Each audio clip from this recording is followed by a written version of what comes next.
Қырғыз ауысып кеткен. Дәшем айтқан оны ауылда жүрген кезде. Мен сол как раз атам несін орнатып, Абай марқұм екеуміз сол басын орнатып біттік қой, сөйтіп. Сонда жаңағы жазған кезде Дәшем өстіп Бәйтімбет немересі деп жазыңдар деп сөйтті Дәшем. Атамды ма? Иә. Ол қалай Бәйтімбет деген кім ол? Көргеніміз, танымаймыз да, естімеген адамымыз ғой. Вообще. Абай ағам да естімеген. Иә, естімеген. Сонда Дәшем айтты ғой, Бәйтімбет немересі деген Бәйтімбет Тұяқтың әкесі. Сонда ол кісі Қытайға бәрі көшкен кезде, үдіре көшкен кезде бәріміз дейді. Сонда екеу жаңа Бәйтімбеттің кемпірі қырғыз екен. Сонда өзінің несіне қарай көшем депті, қырғызға қарай, қайын жұртына. Қытайға бармайым деген ғой. Малды бөліскен еще бәрі. Қытайға айдап кетеміз деген малды Бәйтімбеттің бөліскен. Сонда бұл кісі ренжіп жаңа бауырларына, жоқ мен бармайым Қытайға сендермен бірге деп, сол ренжіп Қытайға қырғыз асып кеткен екен бұл кісі. Содан хабарсыз кетті, бұл кісілер Қытайға көшіп кеткен бәрі. Сол кейін енді балалар Тұяқ атамыз, жаңа Бошқай атамыздың бәрі қайтыс болған, ояқта өйтпейткен. Кейін балалары ғой енді келген қайтып. Келген кезде ол кісіні ешкім іздемеген, сол үйді ұмытып қалған. Аян Дәшем есінде қалды. Дәшем есінде қалды. Дәшемнің әкесі айтқан ғой сонда. Әкесі айтқан екен, бәрін біледі екен сонда. Дәшем кітап бар, кітап. Сонда Иманбек соны Бәйтімбеттің немересі туған. Сөйтіп жазыңдар деп жаздырды. Жаулыбай деген кісі бар ма? Үлкен бабында да білесіңдер ме мынандай қара кітабы еще жанында несі болатын, Құран кітабы жүретін. Көк шкафта тұратын.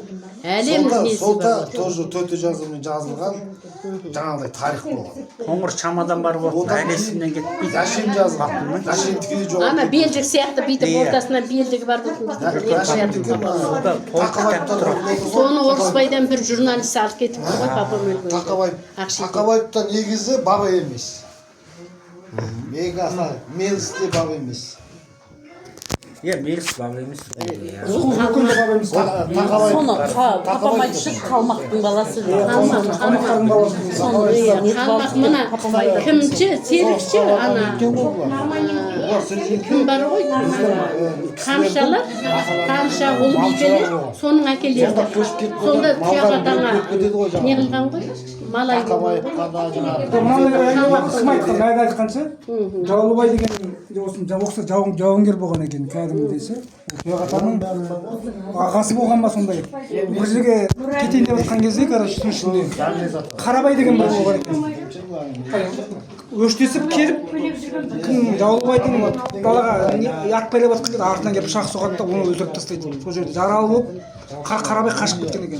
Қарабай деген біреу болған екен ол жыл. жоқ, сен дұрыс мәді дұрыс айтпаған. Мен папамнан естігенім, Ожатаң деген қожамқыл жаңағы мына Мамытқұловтар бар ғой, Мамытқұловтар Марат, соның үлкен әкелері жаңағы ағайынды кісі болады ғой. Сонда бірін-бірі көре алмайды екен. Жаңағы сонда ат ұстап жатқан кезінде жаңағы Можатаң дейді дағы, жаңағы Мамытқұловтардың үлкен әкелері енді сонда жаңағы ана кісіні біледі екен, жаңағы Можатаң. Әй, мына маған қастығын жасайды деп. Сөйтсе Можатаң деген кім? Қожамқұл. Содан жаңағы жерде басқа ана малшысына өз киімін кигізеді да, жаңағы Можатаңшы, басқа өзінің киімін кигізеді да, жаңағы малшысына сен мына атты бар тұсап кел дейді да, жібереді апақ-сапақта. Папамдардың айтса. Содан әл жерде деген әлгі атты анауда да білмейді ғой, мына кейдар сен деген барып ана атты тұсап кел, бүйтіп кел дейді, жібереді бейуақтап. Папамның айтысы. Сонда жаңағы жерде ат тұсап жатқан кезінде жаңағы Мамытқұловтың үлкен әкелері жаңағыны атады ғой, Можатаң екен деп. сөйтеді да содан әл жерде не қылғаннан кейін біледі мылтықтың дыбысы шыққаннан кейін соны қасына бір екі үшеуін ертіп барса ана жаңағы малшысы өліп жатыр дейді. Содан жаңағы жерде бұл Марат Мамытқұлдың Можатаңның қарғысы кеткен екен. Иә, Мамытқұловтарға 7 үйден аспа депті. 7 үйден аспағын. Сен мені өстідің ғой. Сен 7 үйден ас. Содан кейін 7 үйден аспайды екен бұлар. Иә.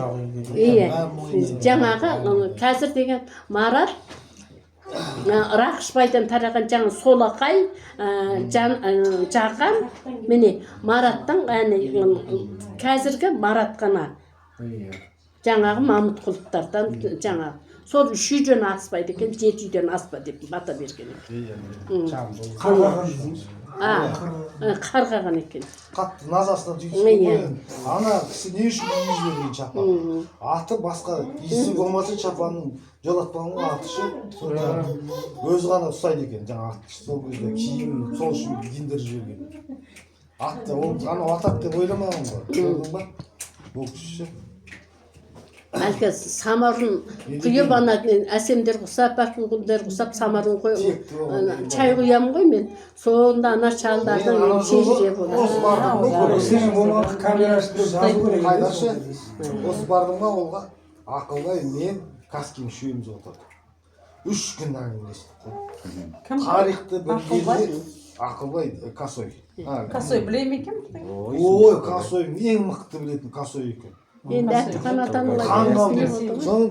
Ақылбай мойындады. Айдын деді, мына Дашем кітабын түгел оқып біткен Абай екеуі деді. Абай біздің үшеуі ғана деді. Қайсы Абай? Иә, біздің Абай ағам оқыған. Оны білемін. Кім Каскен, Абылай үшеуі ше. Қай мына Қызайбайдың. Сайбайдың. Ой, тұрақты ше енді айтып тұр. Не, мамаша мойындамайды осы көкше. Абылай ол білмейтін бәресі жоқ. Ой, мама білмейсің. Сырласпағаннан кейін Жоқ, ана Косой дейсіңдер ма? Косой. Сол өте өтірікші бала еді ғой. О, қазір деген ауылда ең бай сол. Міне, елу жылқысы бар, ей. Болсын енді. Елу жылқысы бар. Байлығын айтпаймын, білімін айтамын. Білімі деген мынау. Сен көрме біз деген көп бағаламаймыз да. Араласпағаннан кейін білмейсіңдер. Сен Ақылбай мен Каскемейсің. Мысалы Ерғалиді жақсы білген. Ерғали мықты білетін. Мынандай кітап башы. Мынаны оқып жүрсің. Сонымен Кітап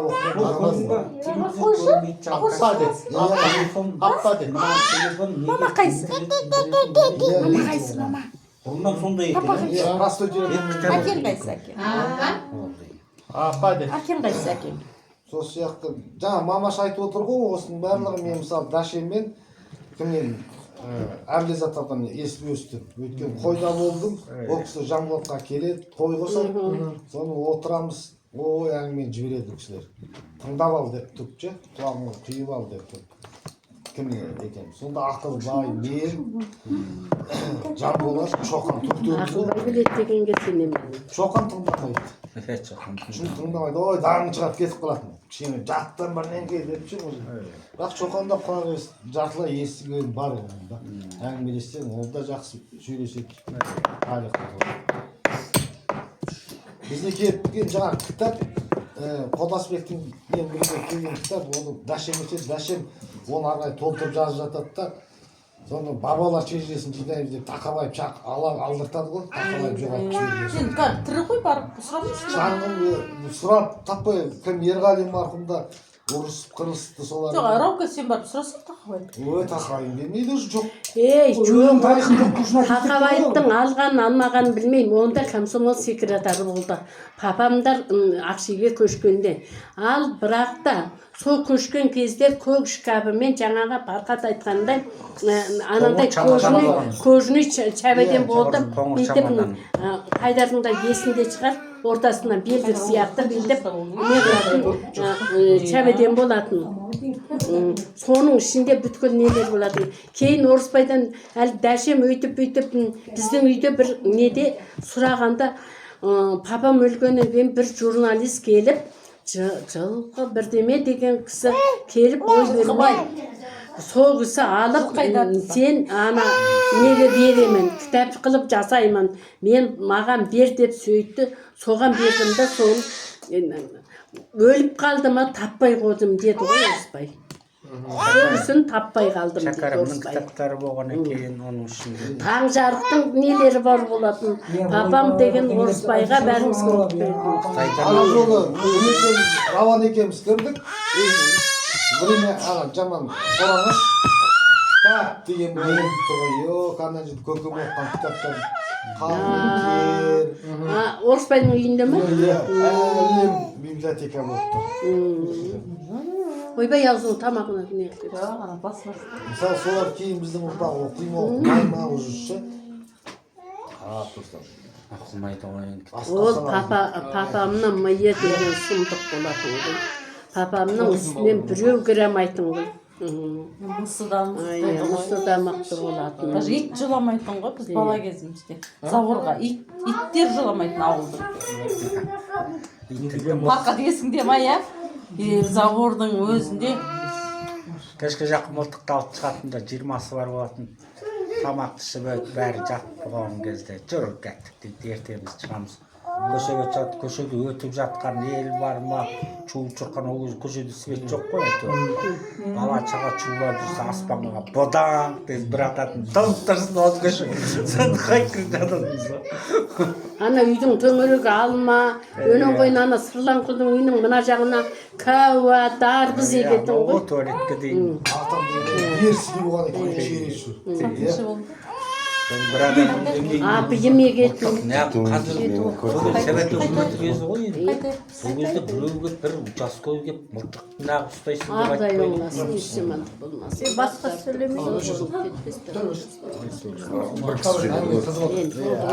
Кетемендер әңгімелеп отырып осындай шежірен айтқанда не жерсің?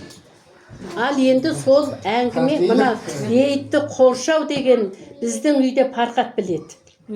Мен соғым жоқ өнен ғой ол мұндағысы ғой мен Орысбайға айтқанығым. Дәшем бар, Әбілез ата бар, жаңағы Дүйсен аға бар, аға да бар ол кезде, Абай да бар. Тіршілігінде бір аға ауырыңқырап жүрген кезінде жаңағы осы сөзді қозғады. Ойпырмай мына біздің кейінгі ұрпақтар не болады біздің балаларымыз. Мына шежірені білу керек еді, өсту керек еді. Ана бейіттің басын тазалап, мал бастайтындай қылып бір қоршаса болар еді деп сөйтіп айтылған әңгіме болды. Өнің қойын кейін Абайдың үйінде жаңағы ағалардың осы Айгерім туғанда ма, сонда бір не болды. Сонда өңкей жастарымыз ғой енді кетті дағы, үлкендер кетіп қалғаннан кейін жаңағы жерде Абайдың үйінде бұл сөз қозғалды. Қызу бұлар, Ерболат марқұм бар, Бауыржан бар, Ерғали марқұм бар, сөйтті дағы, содан Дәшемнен сұрады. Өнің ғой неменеге жеті атаға толыптық қой, аға біз Дәше біз деген ақбоза сойып не қылсақ болмай ма, мына кімдер өстіп жатыр ғой деп ол кезде жаңағы ана Ақан шалдың қызын жаңағы налығы жынды кім еді? Ана Баймұхан. Баймұханның баласы алып қырғын болып бүткіл ауылда мылтық атылып қырғын болған. Содымен жаңағы жерде өстіп жатыр. Енді солар құсап біздің балашаға алып кетпей ма? Деп әлі жерде сөйтіп еді. Жаңағы жерде Дәшем айтты. Ондай болса, соны ұйымдастырыңдар. Менің ғой мына өстіп айтып еді үлкендер бұрын. Енді сол бейіт басын қоршау керек. Соған яна үлкен бейітті жолақтар деген таспен қоршады. Сөйтіп таспен қоршаңдар деген. Сөйтті да сонымен әл жерде Абай өліп қалды. Ары бері бәрі не қылды, көшті өйтіп да бұл қалды.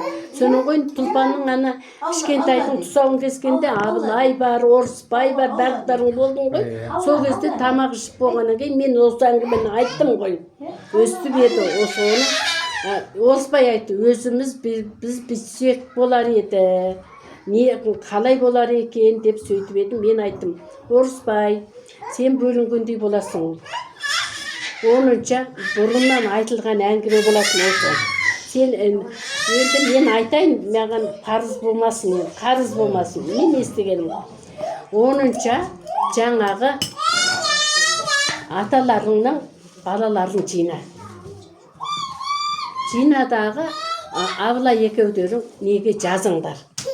Не дейсіңдер, мына көп бейітті өстісек, мына аталарыңа несін қоршасақ, мал баспандай қылып, ішін тазаласақ, қандай болар деп. Болаттың 50 жылдығында Ие, болды. сөйтіп біздің үйде қозғалды. Ие, күн болады. Тақия кигіздіңіз еще, Ие. Өстедіңдер деп, содан біздің үйде отырып, телефонын алдағы, жаңағы жерде Ырымжанға кімдерге айтты. Сөйтіп бәрі құптады да, өстейік ондай болса деді да бәрі көтеріп кетті ғой. Міне тауба Орысбай. Салып кетті ғой бір көпір. Орысбайдың айтқаны істелді, қоршалды тауба. Әнеугін сынған екен, әнеугін бейіт басына барғанда оны әдемілеп қойыпты. Енді әнеугі жерге бір скамейге жасасаңдар. Құран оқығанға, отырғанға, не қылғанға. Жерге отырып, өңкей топырақ болған же, ана мағаштың алдына сондай скамейге қойып қойып қойды, Құран оқитындай. Сөйтіп өзіміздің ненің мына жағалай просто бүйтіп. сөйтсе де болады. Әйтпесе бүйтіп өзіміздің жағына өңкей әкелердің мына жағына бүйтіп ұзыннан ұзын айболдан былай қартай бір неге қоршауға тақалыңқырап бір скамейге қойсаңдар. Сендерге айтатыным менің. Әнеугүні бардық, не мен отырамаймын, Рауанды ақырындап мен сүйіп, сөйтіп әртеудің таяқты таянып, әреңдеген не қылдық. Содан бәріне топырақ алдық та өстеді. Енді сол ойларында болсын. Әгерде Бюджеттен бөлеміз де қой. Бюджеттен бөлеміз. Орысбайдың басын тұрғызған кезде сондайды ойластырып ала барыңдар. Сендерге айтатыным сол Қайдар, Айдын, Айбар, Рауан, Фарқап. Сауырда да біздің баламыз күн болды, мұның орында күн болсын сен. Абаяған балалар. Иә, сөйтіп, сондай бір екі скамейкенің несін бүйтіп жасасаңдар, мынау болды. Алла. Сол әңгімеге. Мен қызыма беріңдерші қыздарымды. Көтер алады екен той. Иә, күшті қарай да іші балар. Әсем.